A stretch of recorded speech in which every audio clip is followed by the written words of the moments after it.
గజపతి జిల్లా మహేంద్రగిరి పర్వతాలపైన ఉన్న దేవాలయాలను నిజంగా చరిత్ర ప్రకారం ఎవరు నిర్మించారు అనే దానిపై స్పష్టమైన సమాచారం ఏంటి అంటే మహేంద్రగిరిపై ప్రధానంగా 3 దేవాలయాలున్నాయి. భీమ, కుంతి, యుధిష్ఠిర దేవాలయాలు. వీటిని పురాణాల ప్రకారం పాండవులు నిర్మించారని అంటారు.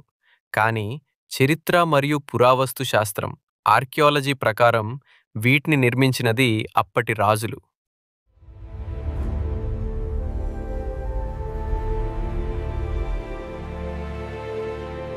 భీమ దేవాలయం అతి పురాతనమైనది.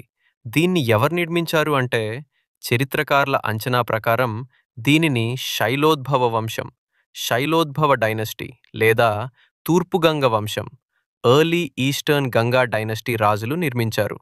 ఇది సుమారుగా క్రీస్తు శకం 6 నుంచి 7 శతాబ్దం నాటిది. దీని నిర్మాణం చాలా విభిన్నంగా ఉంటుంది.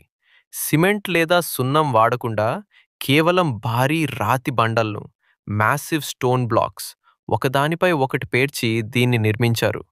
అంత పెద్ద రాళ్లను మనుషులు ఎత్తలేరు అనే ఉద్దేశంతో ప్రజలు దీనిని బలశాలి అయిన భీముడు నిర్మించాడని నమ్ముతారు. కానీ ఇది ఆనాటి శిల్పుల అద్భుతమైన నైపుణ్యం.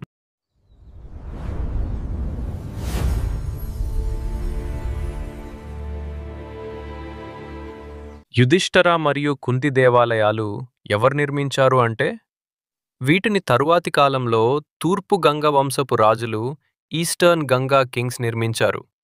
అలాగే ఇక్కడ రాజేంద్ర చోళుని రాజేంద్ర చోళ కాలం నాటి శాసనాలు కూడా దొరికాయి. దీన్ని బట్టి చోళ రాజుల ప్రభావం కూడా ఉందని తెలుస్తోంది. వీటి శిల్పకళ ఒడిశాలోని భువనేశ్వర్ ఆలయాలను పోలి ఉంటుంది. క్లుప్తంగా చెప్పాలంటే మహేంద్రగిరి పర్వతం సహజ సిద్ధమైనది, న్యాచురల్ ఫార్మేషన్. కానీ దానిపై ఉన్న ఆలయాలను నిజంగా నిర్మించినది మాత్రం శైలోద్భవ మరియు తూర్పు గంగ వంశపు రాజులు. పాండవులు నిర్మించారనేది కేవలం స్థల పురాణం, లోకల్ లెజెండ్ మాత్రమే.